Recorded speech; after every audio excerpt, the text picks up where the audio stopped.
And so today, guys, I'm going to show you how to make a very long continuous bias tape for yourself.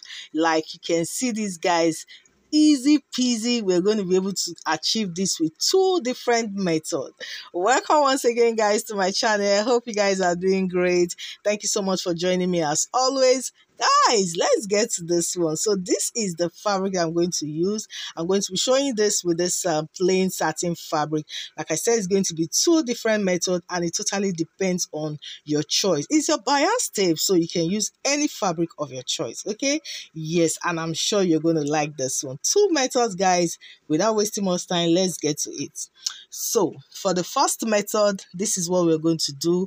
You're just going to have a square fold. Square means all the sides are equal, okay? So what I'm working with here is 15 inches. Totally depends on you. You can do 15, you can do 16, you can do 17. So the more length you have, the more straps you're going to have, okay? Yes, that's just the idea. So I'm just working with 15 inches. Like you see what is 15 inches, just as little as this is going to give us, right? All right, so I'm going to just trying to indicate the wrong side and the right side. So watch what we're going to do first. I will take one edge and fold it to the other edge like so to give me a triangle. I hope you can see this. Just take one tip, fold it to the other end like so. Then I'll go ahead now and put this in place by ironing it down, okay? I'll go and iron this down. Then after that, I will now slit it open. So when I was done ironing it down, you can see I have it all smoothened down. Then I'll go ahead and use my scissors to slit it open like so. And so you can see how this looks now, right? All right, so the next thing you want to do now is to what? I'm turning it to the right side to face upward so that we can now, sew it. So you're going to take one end, like just watch what I'm doing, and place it over it, making sure that the right sides are facing each other. So this is the shape you must have when you place it, right? You can see the right sides are facing each other and you just know that you have an angle in between. So I'll go ahead now and sew. You can see me using my pin to demonstrate this down. I'll go and sew this. So once I'm done sewing, this is what I have. Now because this is a satin fabric, there are some rough edges there, so I used my lighter to just clean it up, okay? So it totally depends on the kind of fabric that you're working with. So I use my lighter to clean this up totally to make it smooth. Then after that, the next thing I was going to do now was to now open this up and what ironed it down. You can see I'm going to open it up and I'll give it a very good press so that everything will be flattened. And so when I was done ironing, this is the shape that I have. You can see this now, right?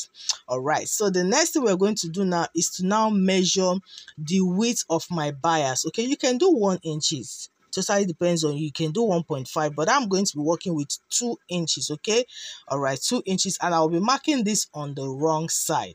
So placing my fabric like so, I'll go ahead from the lowest part there. I'll start marking what?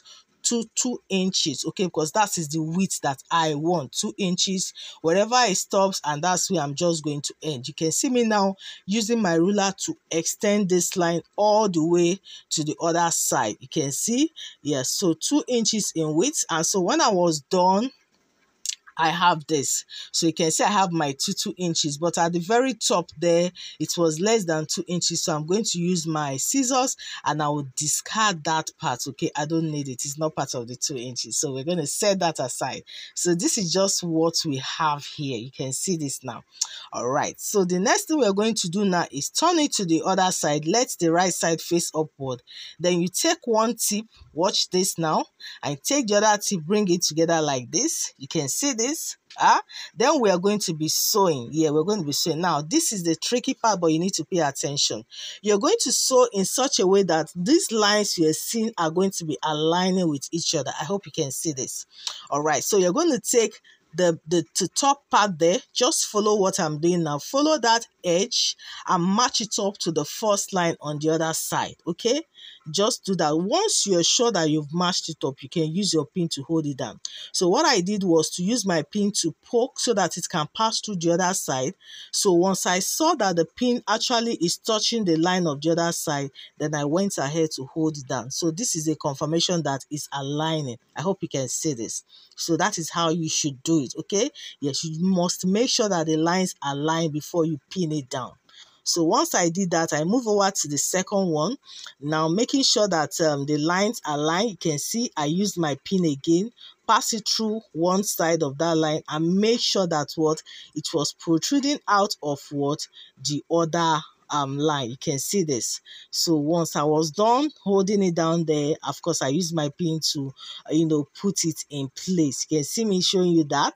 All right, so that's just it, guys. So once you have your measurements well drawn out, don't worry, it's not going to be difficult for you to get the lines to align, okay? Yes. Then of course I move over to the next one. Just continue the processes depending on the width of the fabric that you're working with. Remember, I worked with 15 by 15, so depending on the numbers that you're working with, okay? You can see this now. Once it's aligned, I'll just hold it down. So that's just what you're going to do till you get to the very last of it. So now the final one, now you can see we have one line left, which is now matching up to the edge of the other part. I'll also go ahead and pin it down. So this is the method, because if you don't do it this way, okay, it might be a little bit tricky. You might think you've gotten it. By the time you start cutting out, you're going to have it you won't have it right. It will not turn out right. So you must make it align this way to get your rollout, your continuous bias cutout. So once you've achieved this, I'll go ahead and sew, okay? So once I was done sewing, of course I had to trim out those rough edges again. I used my lighter to clean it up. Then after that, I'll also go ahead and open it up and give it a very good press. So once I was done, you can see what I have now is well relaxed, and that's it, guys. So this is what you should have. One end will be protruding out and the other end also the same way. And you can see now that all the lines are aligning. You can see this. And that is it, guys. That is it. We're ready here. The next thing now is to go ahead and start cutting. So you cut from one edge, whether you start from this side or the other side. Now all you need to do now is to follow the lines you already drawn out. Just take and just keep cutting all through, so it will keep taking you round and round and round till you get to the very end. So you can see this. So you just need a little bit of patience to do this. Just keep cutting through the lines. That's the beauty of this. The lines are already there to just guide you. Just keep going and going and you get to the end. Guys, don't forget to subscribe if you haven't done that. Please like and share with your friends, your sewing community. I will appreciate this a lot. So we've gotten to the very end there, and you can see we're done. Look at this, guys. Can you imagine? Our long strap of bias is ready. Like, this is so easy peasy, right? Yeah, this is what we have. All you need to do now is to go ahead and use it the way you want. You want to iron it and use it as your strap or whatever. You're good to go. That's just it, guys. And this is ready. So we move over to the second method right now, okay? Yes, we're going to do the second method. So I'll go ahead now and set this aside. So for the second method, what we're going to do is we're going to be cutting out some bias pieces, okay? Yes, you can see now I'm going ahead to fold my fabric in a triangular form. All right, then I'll go ahead now and slit this open. So this is just me trying to cut out some pieces here, and I'll go ahead and cut. I'll just work with these little pieces. So depending on the amount of length of strap you want to work with. So you can see I have a bias cutout here. Bias means a triangular cutout, okay? Yes. So what I'm going to do now is to measure the width of my bias. I worked with 2 inches, so I'll still work with 2 inches here. So I'm going ahead to mark out 2 inches. So you can see that this is not giving you a straight cutout. It's coming out in a bias form. That's why we call it a bias strap. So cutting out my 2 inches all the way. So I'll go ahead now and cut it all out. So I have this in pieces. So this method comes in pieces. All you need to do now is to now join it. You just keep joining it to your desired length. So the little trick here is that you don't just join it the regular way you join your pieces. You can see I have about 4 straps here. Okay, so now watching closely here, I just want to be sure that I have the wrong side there. All right, so what we are going to be now is we're joining each pieces together. So you see the way it's slanted at the edge? No, that's not how you're going to join it. You make sure that the right side are facing each other. No doubt about that.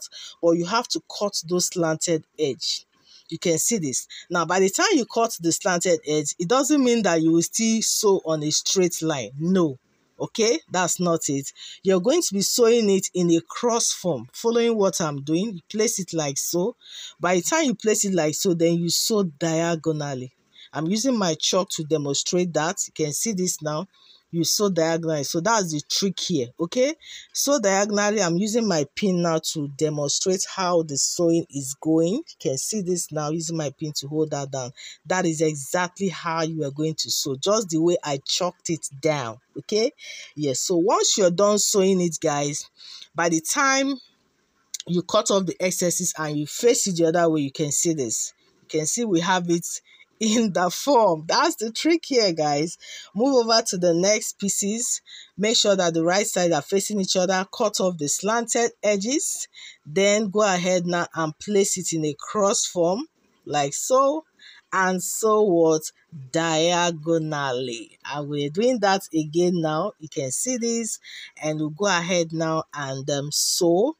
Once you sew, and you have it. Voila, that's it. So this is what you keep doing till you get as many straps that you want. You can see we're doing the same process again. Sew diagonally, and you have what? Your long straps of bias, guys. You can see this. So that's it, guys, on how to do this one. So you can see you have it depending on your desired length. So there is no difference from this with the other method, I mean the turnout. So all you need to do is just to choose the one that works well for you, right? Yes, and that is how you make your long continuous bias, guys. Don't forget to subscribe, like, and share with your sewing communities. I appreciate this a lot. See you on the next one, guys. Have a beautiful day. Bye.